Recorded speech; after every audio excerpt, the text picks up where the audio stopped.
Chers amis, bonjour. Je reprends mes vidéos comme bon me chante, en fait.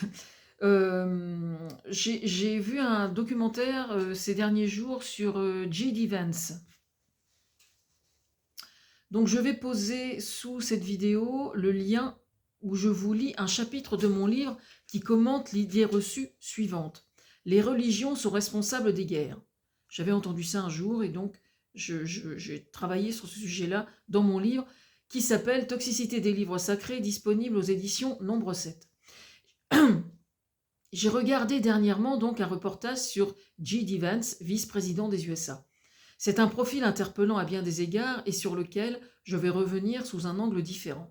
Aujourd'hui, je ne vais vous parler que de l'angle religieux et de sa conversion au catholicisme. Cette conversion coïncide exactement avec sa conversion au Trumpisme.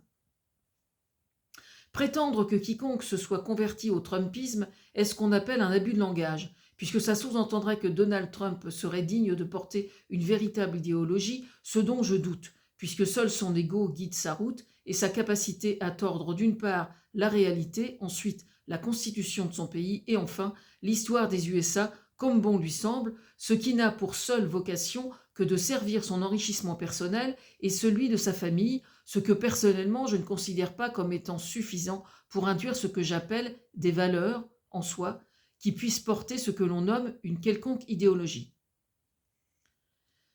Ce sont plutôt les idéologues qui gravitent autour de lui qui sont à craindre et qui voient en Donald Trump une coquille vide idéologiquement qu'ils considèrent comme le moyen opportun de se positionner politiquement afin de promouvoir leurs idées à eux. D.J. Vance est de cela, car c'est Donald Trump qui adopte leur doctrine et pas l'inverse. Qu'on ne s'y trompe pas.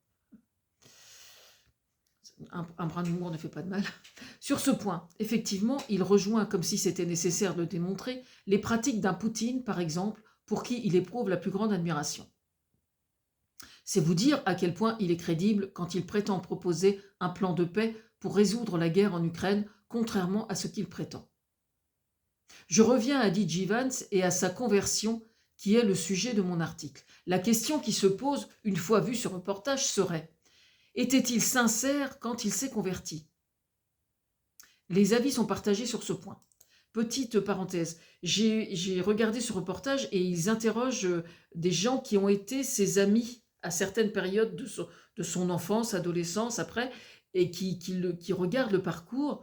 Et donc, il y a notamment un catholique qui est extrêmement inquiet, qui est resté ami avec lui et qui est extrêmement inquiet pour le repos de son âme. Franchement, on en voit des catholiques inquiets, mais à ce point-là, franchement, j'ai trouvé ça super honnête, quoi. Voilà. Bref, les avis donc sont partagés sur le fait est-ce qu'il était sincère ou pas.